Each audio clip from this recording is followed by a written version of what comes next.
have. But she got so off track. It was so funny. It was so Aunt Bev. And oh, I don't know if she addressed any of this stuff eventually. A little bit here and there.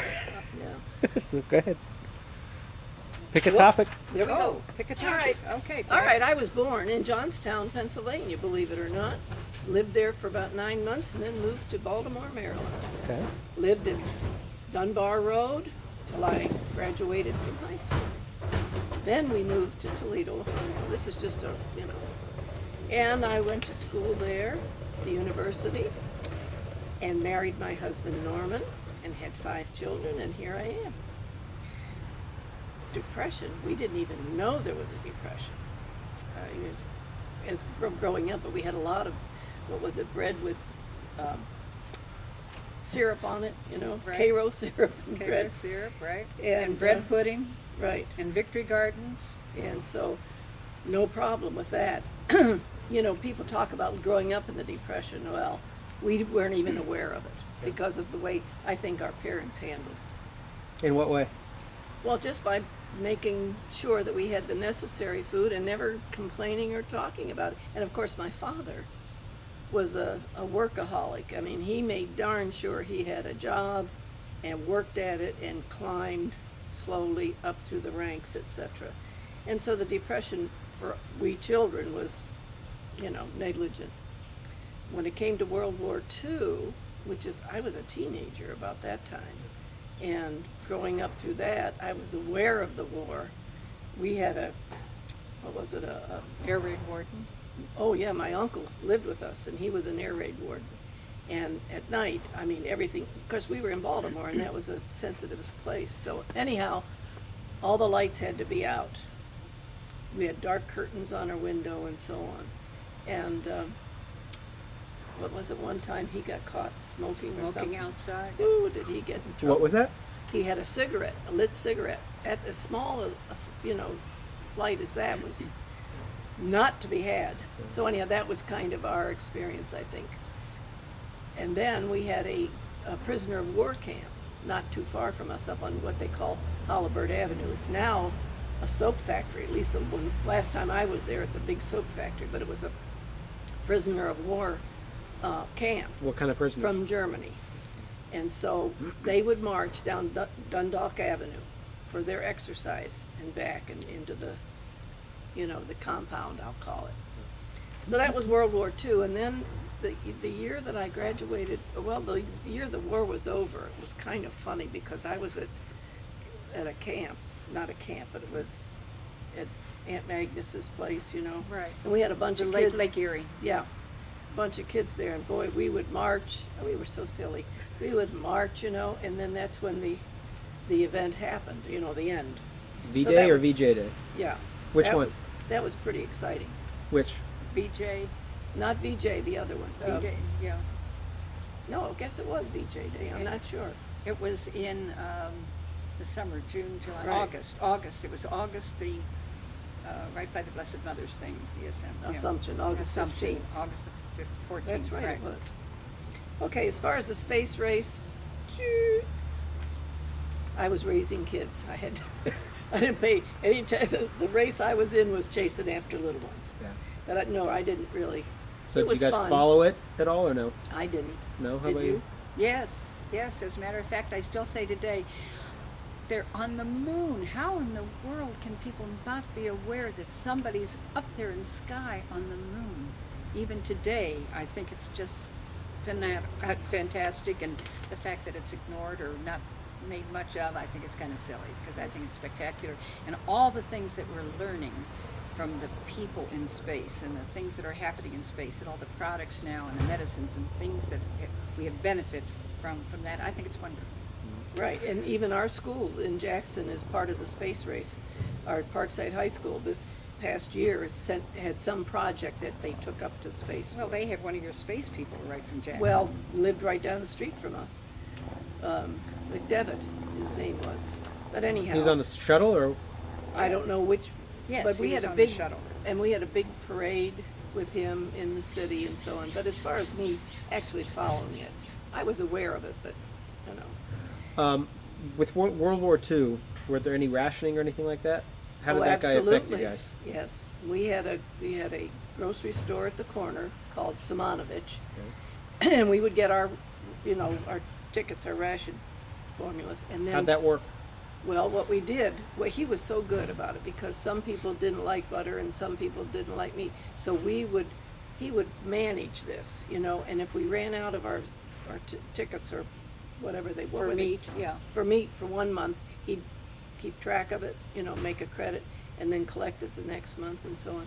Yeah, but again, we did not feel deprived. We had gas rationing, and there was no silk stockings. Yep. And at Christmas, we had the little Christmas tree that was this high. It was a wire with some little paper coming around it, but we had a Christmas tree. Okay. And we had everything we really, really wanted. And needed.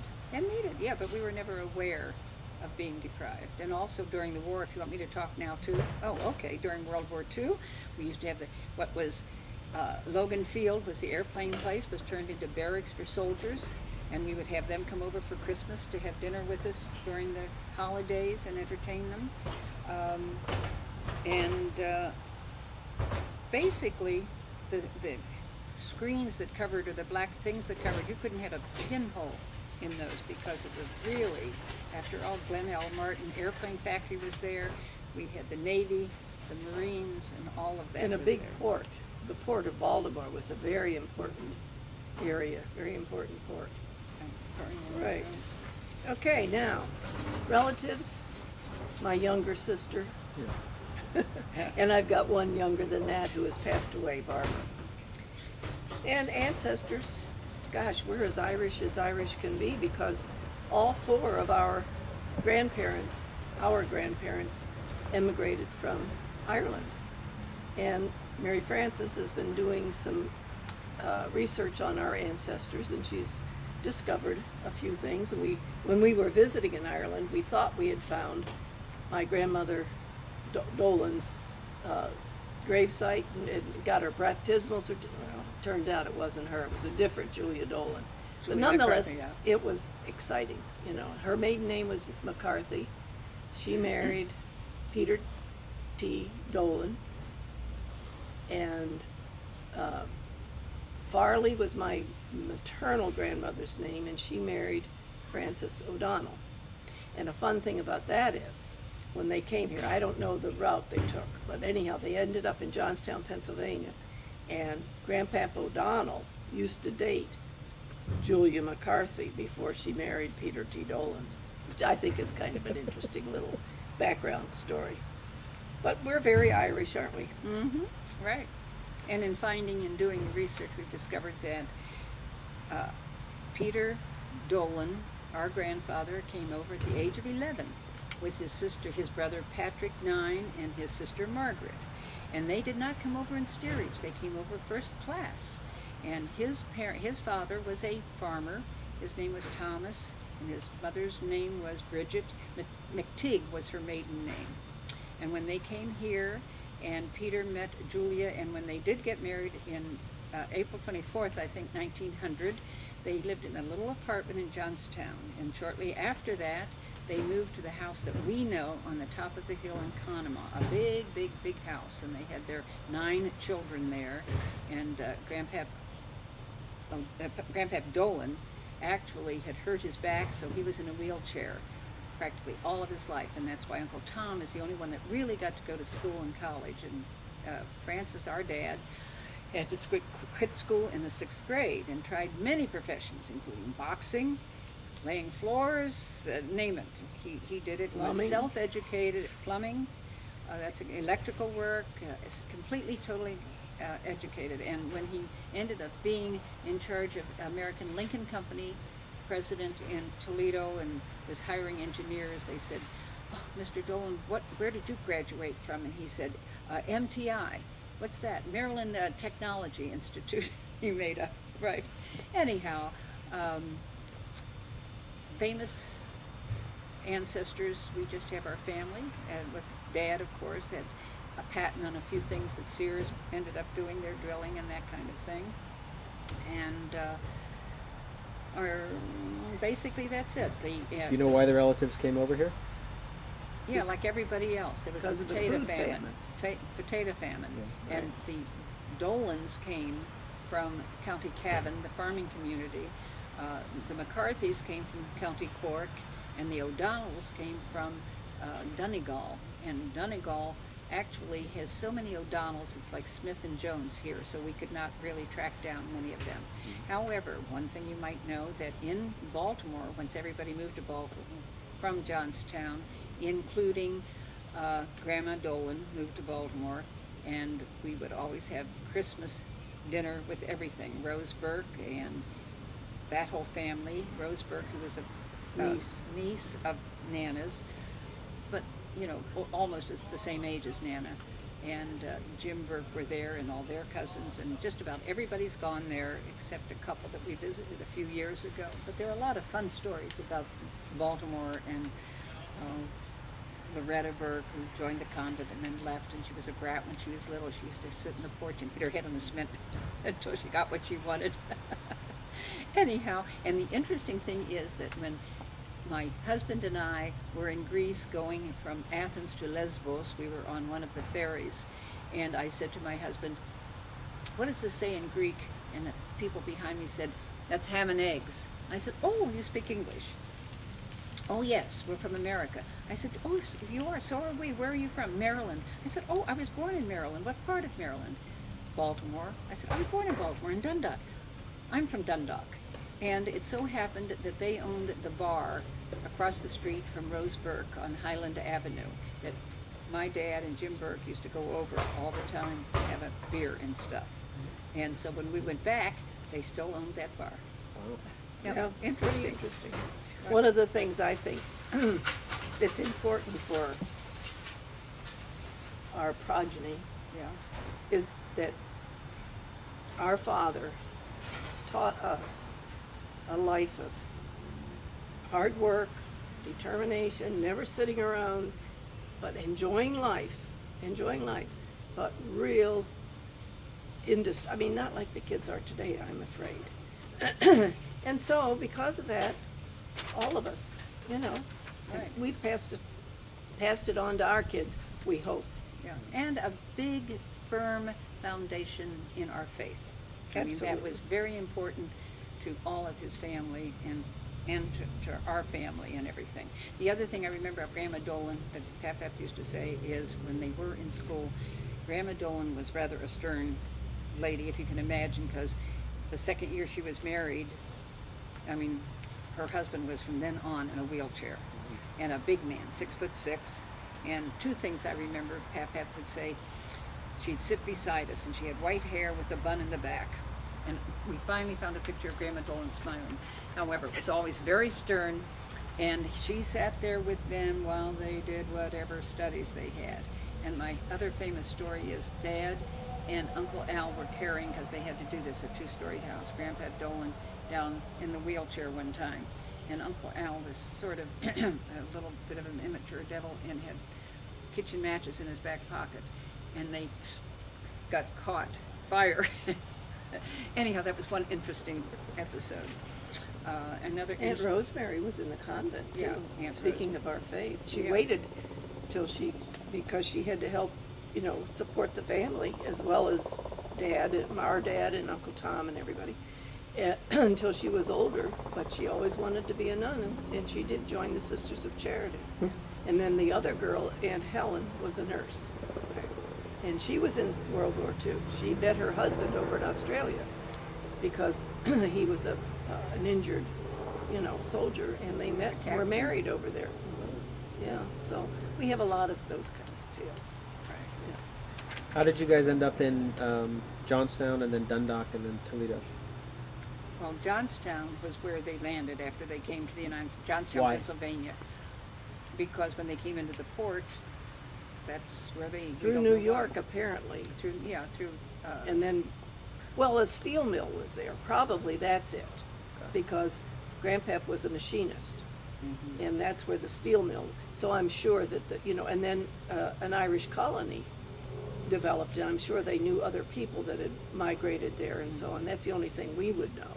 And But- from Baltimore, there was the Bethlehem Steel Company. Right, and that was, again, like you said, during the Depression, and it was a place where Dad had to go to get a job. And that's where Papap went. Initially, he in Johnstown, he went someplace else, and we have a wonderful letter from Grandpap Dolan to our father about how when he first got married, because the grammar and spelling is not, you know, they weren't educated really. And, But the handwriting is so interesting. yeah, right. And telling Frank, that's all right, you do this and make sure you do that. Anyhow, Dad then moved to Baltimore, which brought everybody else, Rose Burke and Jim They Burke lived came. with us, one by one. Al lived with us, Pierre lived with us, Aunt Helen lived with us. Right. And we were in a, quote, small house, 3 bedrooms, 1 bathroom. And they were, it's a row house like they have in Baltimore, you know, they're connected. And, We were in the middle of the block, so if the front door was locked, we had to go around to the back door. right. Technology advancements, I do pretty well considering. I've learned to use a computer somewhat. I can program a VHS and a DVD. And that's it. But I don't like these, what I call thumb exercisers that the kids use. Never manage those. How No about you? iPods for you. No way. No cell phone either. Which I think I might end up with one when I get home because kids are getting pretty pushy about that. You know, you must have a cell phone, even if you keep it in the glove compartment of your car. How about your teaching experience? Oh man. Okay, when Colleen, my youngest, was, well, I got bored after a while when she got to be free, you know, and I wasn't real busy. So I took a class at the community college, and that turned me on again. So then I decided, well, you know, I might as well become a teacher. So I started taking classes at Michigan State University and doing it at night, and some of them were extension courses at the college. So anyhow, I got my teaching certificate. And because I had already had my bachelor's degree, so I, you know, whizzed through that at that time. It's more difficult now. But anyhow, substituted for 2 years and thought that was the worst thing in the world. And then I finally, well, when I applied for a job in the public schools, because I wanted to teach high school chemistry and biology, I wasn't a coach. So they told me to go, why don't you go and be a physical therapist or something? Which irritated the heck out of me. But anyhow, there came an opening at the Catholic middle school. It had only been open 1 year. And this young man who taught the first year wanted to go to dental school. So I went and applied for the job and scared to death. I really was. And, but I got it, and I taught there for 17 years. And everybody said, you teach 7th and 8th grade, you're crazy. But I thought they were great because they are genuine kids. You couldn't be a phony and teach them, believe me. And she was a great biology teacher. I loved it. I really did. Until I got to the point where I was sick of the parents because they didn't do what they were supposed to do, you know, and if the kids didn't pass, then it was my fault, not the kids or, you know, not theirs. But anyhow, I did it for as long as I could. And Norm had retired 5 years prior to my retirement. I thought it was about time for me to give up too. But I really did. I really enjoyed it. It was great. Did all kinds of fun things because I was a lab type of person. So it was a hands-on, not stand up there and preach at them. And very precise, very particular detail, right? And the joy of teaching like that is, while you're doing it, you know, you feel like, oh my, you know, how parents are on your back, so on and so forth. But then when you're on the golf course and when some young man comes up and says, boy, I'm really glad I had you, Right. which happened to me, really. And other, you know, other people that I'm running into now who now have youngsters. It's rewarding. You get your reward later. You don't have to wait till heaven. That's right. Yeah, just true. So, right. So anyhow, that's pretty much a wind up. Raising the kids. Now, of course, I've got, 13 grandchildren. And fortunately, 4 of the 5 children are in my vicinity. So I get to see them and the grandchildren. And In addition to that, during the summers, she golfs. oh, During the winters, I bowl. And then she volunteers. I do hearing screening at the hospital for newborns. And on a Saturday morning, my partner and I from school do a communion service at a retirement home. We have 12 to 15, residents. I almost want to say patients, but they're residents that come. And we use the cafeteria or wherever they put us. And we do a regular communion service. And they love it. They really do. And so that plus the kids, and I lecture on Tuesday mornings, every Tuesday. And she's in charge of the bowling, so she has to keep the scores. Not bowling, honey, golf. I mean golf. Yeah, I'm a handicap chairman for the golf. But anyhow, I try to keep busy. In terms of technology and advancements, things like appliances and stuff, how's that changed life? Not too much for me, I don't think. I have an electric stove instead of a gas stove. Dishwashers, washing machine? Dishwasher, yeah, dishwasher. That's good. That's good. Washing machine. And I have to say this too, a garage door opener, because I said to my husband, Norm, two things in my life. I want a garage, this is after I started teaching particularly, I want a garage door opener, because before I get all ready for school, have my hair done and everything, go out, raise the garage door, back out, close the garage door, in the meantime, the wind or the rain or the snow, So garage door opener, important. When we moved into our new house, which we had built 40-some years ago, And they built it. yeah, we had it built. But anyhow, a washing machine and dryer, because out there, they don't string clotheslines like we used to on the other house. But those two things, yeah, those were big. Yeah, I guess I'm so used to them, I don't think of them as, fantastic new inventions. Now, when we were kids, we had what we called an ice box that hung out the window, and a tin box, and the iceman would come down the block with a block of ice. Yep, remember? 100-pound Block of ice, and that was literally Lasted our about a ice week. box. So Right. that's why it's called an ice box. Right. Right. And then we, as kids, would run out and get chips from it, that kind of stuff. Right. That and was fun. The other thing was, Pap would have to go down the basement, because initially we had coal that would come down, and he'd have to make sure he put the coal in the tender. And then- take out the big ring, I don't know remember what it's called. They formed a ring of ash, and that would have to come out periodically. And then we moved on to oil, which was the bit, don't you remember when we converted to oil in Dundalk? Nope, Yeah. I really don't. We converted, well, you were busy at Seton High. We converted to oil. And then, of course, now, we didn't have air conditioning. You'd sit on the front porch, August, 99-degree weather, humidity 99 degrees. The kids would sit in their little pants, and right. people would get sick. Rose particularly would get sick during August. The heat was just awful. Well, that's when Dad built what we call a basement kitchen. In the basement, he built a lattice work that divided the basement in half, where the furnace and the laundry tubs were. And then on this half, he built of course it's cement, so he built up a floor about that high of wood and then linoleum. And so that was our summer kitchen. And of course that was the time too. Fortunately we had that when my grandfather O'Donnell had a stroke. And he, of course, no nursing homes. Again, remember, this is Depression. I was about 10, 11 years old, somewhere in there. And he came from the hospital to our house, and we used the kitchen, the normal kitchen in the house, as a bedroom for him. And that was when Mom was so heavy, remember? But running up and down the steps, and he would lay there and yell, "Oh, rat, rat," and she'd have to come running.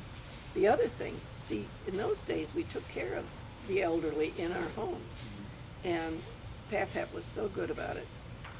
And Grandpap O'Donnell because of the way it was in those days, his hands were, would close like this, and he couldn't open, and they'd get clenched and really dirty, and Pap would have to go and forcibly open this to clean them.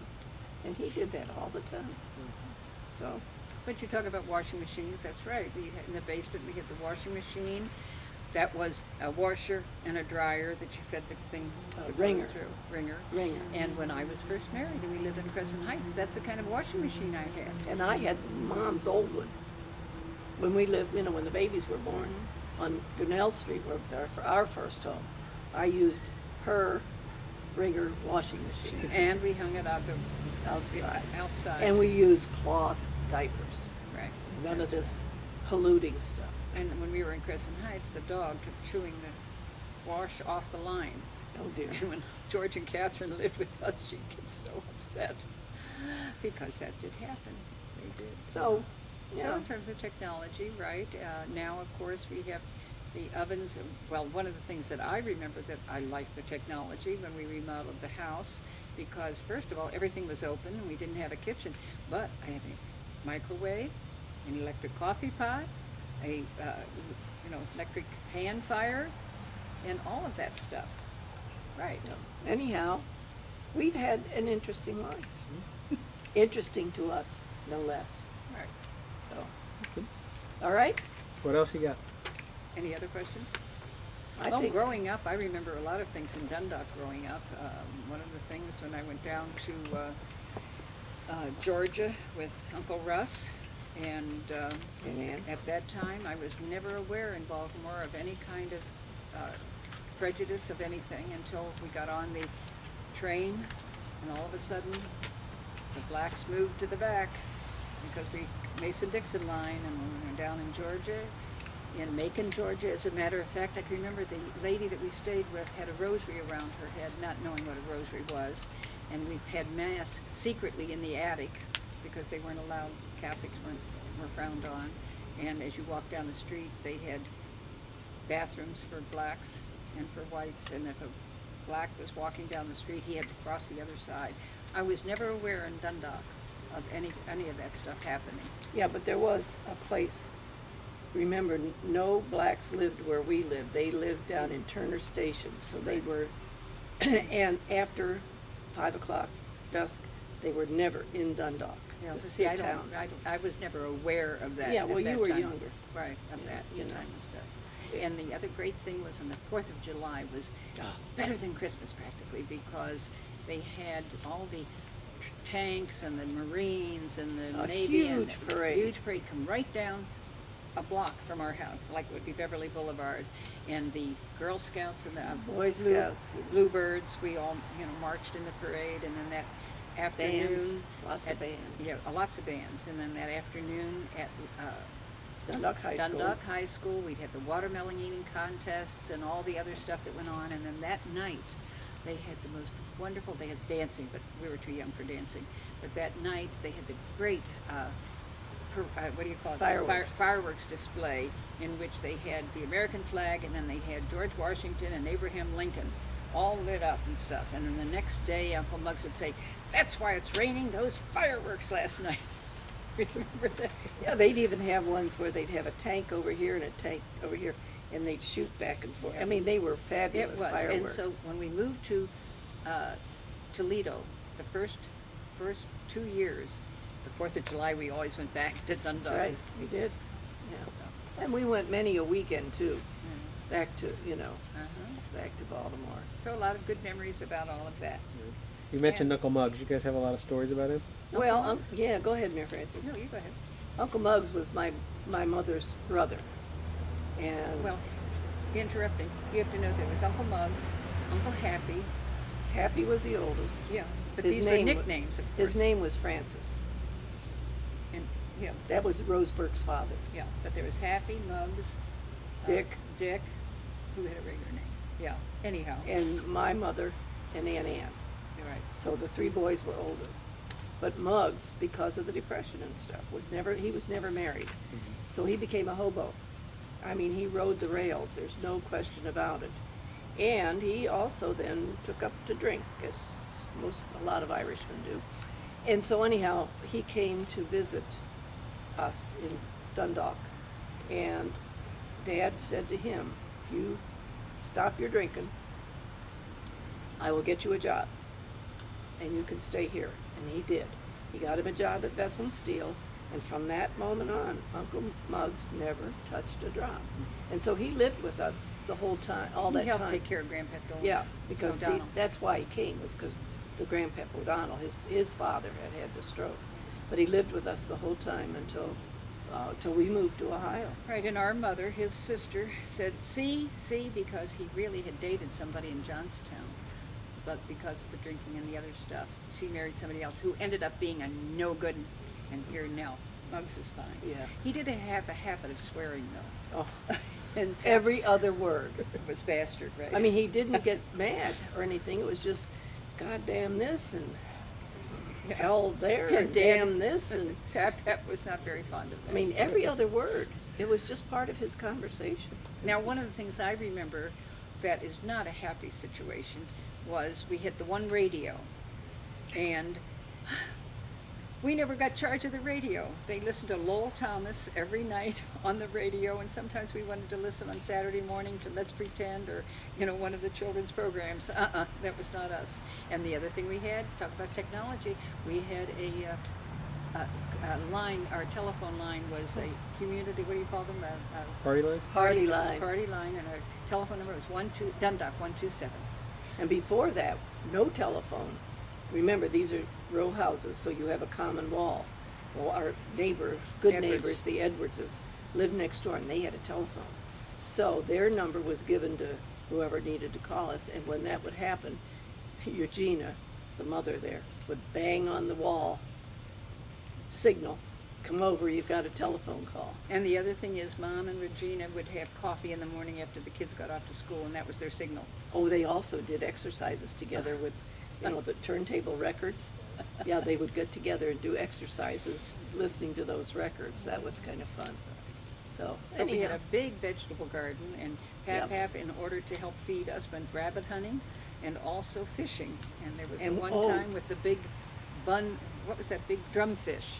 A drumfish that, they nailed it to a plank. This is right, not a big. lie. I mean, we're talking huge. And they took a rake to scale No, it. a hoe. Well, a hoe. A hoe to scale it, right. Right. And fed also, the neighborhood. we used to go crabbing. Oh, yeah. We would go down to the pier and take junk stuff from the chickens and things that we would get, put it on a string, and we lean over and just lower it, and then here these crabs would come up, snatch on it, we'd have to dip it out. We could get buckets of these beautiful, hard-shelled crabs, take them home, and then they would steam them, And if but you ever put get in live. a chance to go to Baltimore, it is so changed because Johns Hopkins now has taken over all the shops and all the stores and stuff. And the downtown was really a harbor, and they'd go downtown. Pap would go downtown and bring home a barrel full of shrimp and crab, and then Edwards next door, and I don't know, Connor's Their gang friends would come over. would come over and they'd play 500, a card game similar to bridge, and Papa would throw the crab in the hot, live with hot mustard and stuff, and put the lime on and steam them that way. And their entertainment, because again, remember, these people don't have tons of money to go to the theater or anything. Their friends would come over and they'd get these shrimp, these huge shrimp from up there at the docks, and spread newspaper on the table down in the basement kitchen. And Dad had cooked the shrimp, and that's what they would do. They'd dump the cooked shrimp in the middle, and they'd just sit there and peel the shrimp, I mean, it was just, Right, yeah. But now the harbor is elegant. It's standing up as one of the top places in the United States as a symbol of urban development, downtown and development. they built that tunnel. I just still don't understand where that tunnel goes to. There's a tunnel they built under the Chesapeake Bay. Yeah. From one part of the town to the other. Quite an We went through accomplishment. that. I know, but I say I don't. What it does is take you, instead of going through the city, you go around the city, so that you don't have to go I'm talking through about the tunnel under the bay. well, that's That's part of it. Yeah, it takes you away from having to go downtown. But- The other thing is, there was the railroad bridge close to the house that the kids used to walk on, and dangerous because it was one story and kids got killed because they hop along that bridge. And I could tell you some stories about Tommy Doyle and I. I think I told you these. Tommy Doyle lived a couple doors down, and we would play together and go to the railroad tracks and sell weeds we would pick to the people that got on and off.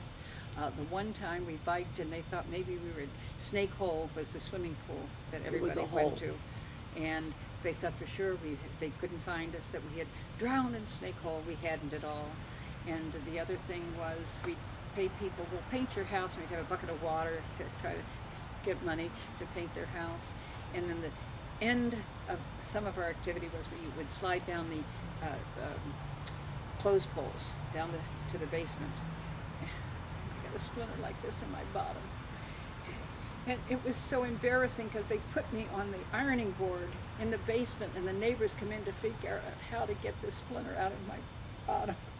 No more sliding down. That was Right. Tommy Doyle, Right. right? We used to play out in the street too, again, because we didn't have television or the Oh, no, thumb we played all the exercises. time. Kick the can, In the alley, you right. know, In the alley we played. right, or out, even out in the front street.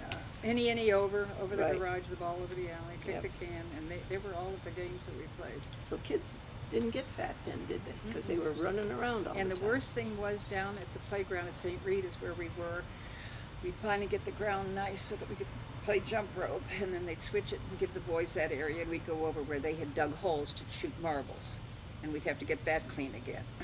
Anyhow, and we had only, we had a 2-story place, but there were 2 grades. 2 grades per First room. and second in one One class, third and fourth in the other, fifth and sixth in the other, right? And the nuns were very strict, and I remember when finally one could come, they were, and one kid come down and he had the ruler with the steel edge across his knuckles. No nonsense, no nonsense. Yeah. But I still think, just because they were 2 grades in a room, Didn't make any difference, the yeah. brighter kids, shall we say, got their work done, but then they listened in. And so they kind of got this extra training, extra education, and it didn't do any harm, believe me. They had It was 60 good. kids in a class. Yeah. And there was no problem, because first of all, there's no discipline. And they didn't teach social skills, they taught the basics. Reading, writing, and arithmetic. Right. So, yep. So anyhow, it was, So it was I have no complaints. I've had a wonderful life. That's right, same here. The move to Toledo was a very different one, because we moved into, in a sense, a different social class from Dundalk, right? Well, yeah, because Dad was, was President an of the executive company, of and the we joined company, the- and that was just a little different. But it didn't I don't think it bothered us that much. I don't. Well, But the university, you see, was right there. And so you lived at home and you went to the university. They called it Bancroft High. If anybody that lived in Toledo went to the University of Toledo, they would say, "Oh, you mean you go to Bancroft High?" Because it was Remember that. on Bancroft Street. yeah. They did have a small, very small dormitory thing, but they didn't have many, out of state, because they didn't have large dormitories. And the university itself was just University Hall, one long building, period, until when I started, because the veterans were coming back, then they had these portable buildings Barracks. they put out in Barracks the in the back. back. And they built a whole unit or community of like trailers for married veterans that were there. But good school. You should see it now. Oh my! It Was could it compete medical with any. school? It Yeah. could compete with the University of Michigan, LC, whatever it is here. Right. Any of those, because they have the big dormitories. They have the big, Well, beautiful. engineering departments. Oh, and every and department medical has- school. has its own building. It's really something. Right. So, and then, of course, I got married in Jackson.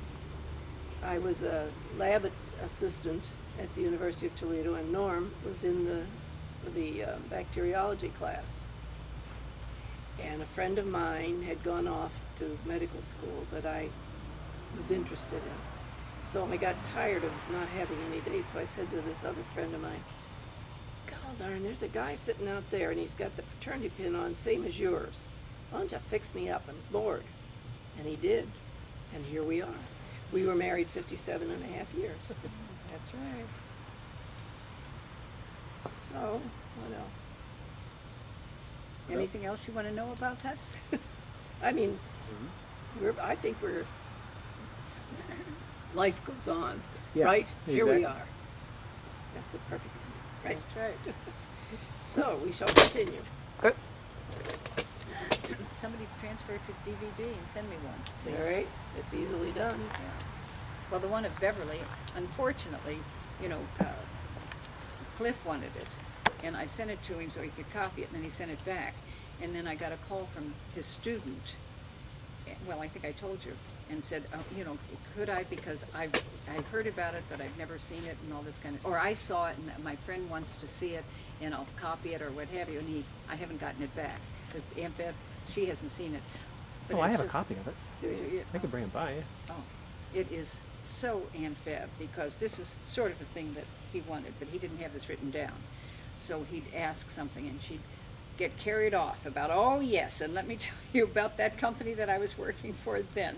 You know, her gestures, her mannerisms. Yeah. So I don't know how much of this you got, but you sure got a lot of Aunt Bev in it. And it just is so wonderful. Really great. Now you did the one of Dad. How did that turn out? That we saw that. It was good. That was good. Yeah. But I you did, haven't edited yours. yeah. I don't even remember what ours was about because I didn't have this either. I think you asked me questions or what have you. But fun. But see, what I'm really trying to do is get the genealogy. Like for Grandpa Dolan, we found out that he paid $10,000 for that house on the top of the hill at that time. Just amazing. Never figured out what happened to his parents because his parents brought the 3 kids over. Never says anything about this. They're going back. I don't know if we could find that out or not. Well, and they're not in the census that you got. No, well, I didn't pull up their names. Oh, Well, or whether they stayed there, or whether they went back to Ireland, or what, I don't know.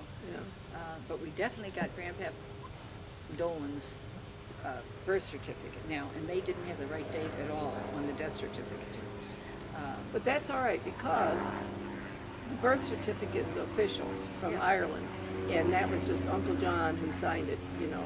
Didn't Well, we told you how they guessed what it was, but the amazing thing is if you really want to know anything, even about Dad's family at all, if you go to the, out in Westwood, you know, the Mormon place, you could go in, and now I understand it's on tape, but in the meantime, you'd go in and you'd say, okay, county 1910 census, and it brings it up, and you go on the microfiche, and you can pull up. I'm telling you, there are hundreds of people from India, from Sri Lanka, from Germany, from all over the country, and you pull up all this information. The ship they came over on, it just is incredible. Absolutely. See, I just did it for like 4 hours. I was there and got all that information that I got. So we could do that with Yaya and Papu, because we do know Papu came over twice with his brothers and stuff. You know? And I find it very fascinating, you know, background, history. Paul Stoll, I told you, Yeah. is doing that. And we have a genealogy, I guess it's a volunteer group or whatever, but they have their offices and stuff. And this friend of ours is very much involved in that and checking his stuff out. And then when we were in England that one time, we went into a bar, and you know how they have those little cardboard to put your glass on, coasters, and it was his name. Oh. So we brought those home to Paul. Yeah, that was fun. Well, you know, Dick Rosenblum, whom you know, and his wife was very involved in all this. And she was daughter of American Revolution. And boy, she followed it down, and they went to some place where the revolutionary stories were. And then one place she found boots that had belonged to one of her ancient guys. I mean, but she did everything so well. And genealogy was one of the things she tracked way down in her family, and Dick's a little bit too. Yes. Yeah, but you have to have patience, and you have to be a historian like you No, to I'm do not a it. I'm historian, not. no. Nancy Hooker's the one that's really done it, a lot of it. But And you that's what like took me history, there. and you like those kinds of things. That's No, what I'm saying. I like the background of our family. It was always lousy in history. But of course, history then was memorizing dates. Right. Had nothing to do with the But even the stories. stuff you read, Mary Frances, you like the Well, I like the cathedrals. medieval. Yeah. See, that I like the kind of medieval. stuff. There's no question about it. So, Let me anyhow. go to the bathroom. I'll be right back out. Yeah, you must be roasting over there in the sun. No, it's actually nice. It's good.